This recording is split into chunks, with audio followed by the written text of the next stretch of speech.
Digital currency based on blockchain technology, or also known as digital money and cybercash, is becoming increasingly popular. But we all have to be careful. There are extremely different forms of digital currencies. One of the major differences is how those currencies are issued and how their supply is controlled. Firstly, it can be issued by a public central bank, such as the US dollar, via the Federal Reserve.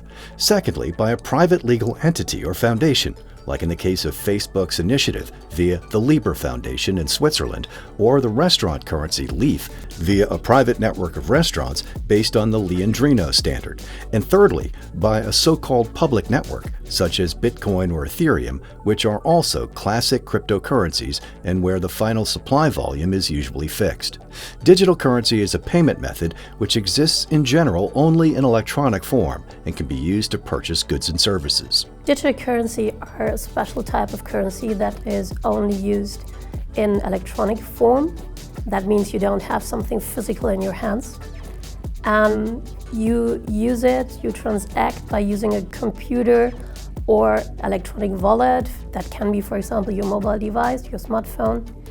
And this has to be connected to the internet or at least to a designated network. With digital currencies, you don't need intermediaries anymore, or at least in a lot of cases, you can have much cheaper transactions. Transactions, I mean, to trade or to transfer currencies. And some of the digital currencies actually are designed as stable currencies. So that really helps you also to make it easy for people to transfer money across borders. There are so many reasons why people are turning to digital currency exploiting blockchain technology. Payments in such digital currencies are made directly between the transacting parties without the need of any intermediaries. This allows for a safer and less expensive transaction. The real big innovation behind blockchain is that you no longer copy digital representations of something, like for example an email. You really can transfer from one user to another the ownership of this digital representation. So you do have a kind of trustless network, and to secure this absence of trust, you use the blockchain software, which is in this context also called the protocol. You really do peer-to-peer transactions, so you can pay or transfer money from one user to another without the need of an intermediary. But this is not the only way to use the blockchain technology. Also, established players like classical institutions, financial institutions, can use it to increase their efficiency in their transfers. So using the blockchain technology means that you can bypass the banks or other current financial institutions and payment service providers. But of course, they will not just give up their touch points, so they will also try to exploit this technology to increase their efficiency and keep the touch point.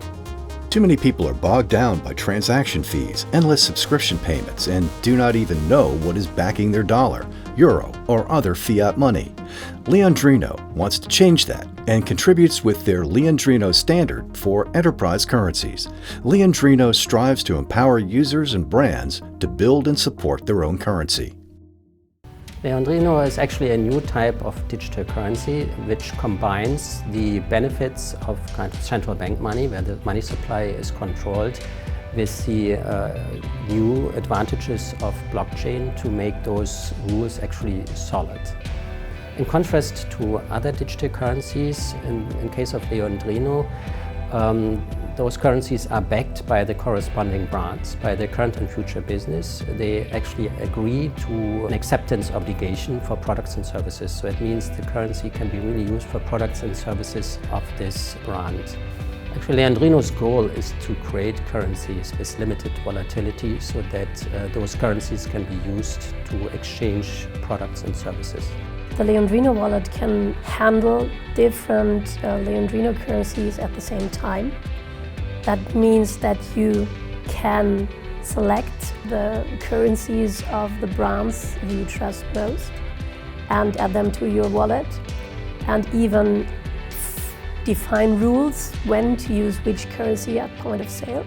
So depending on which currencies you use, you support not only the brand but also your privacy, because if you use your money only for specific products and services, others don't know where you spend your money.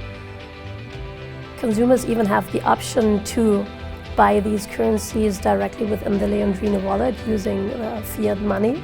That means also in the future you will be able to connect your bank's checking account to the Leondrino wallet. And of course it's for consumers free to sign up. So what we want is really that consumers get the choice to use the currencies of brands they trust and to be incentivized for sharing their data.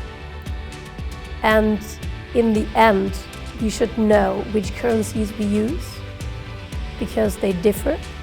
And at the end of the day, we as consumers vote with our money.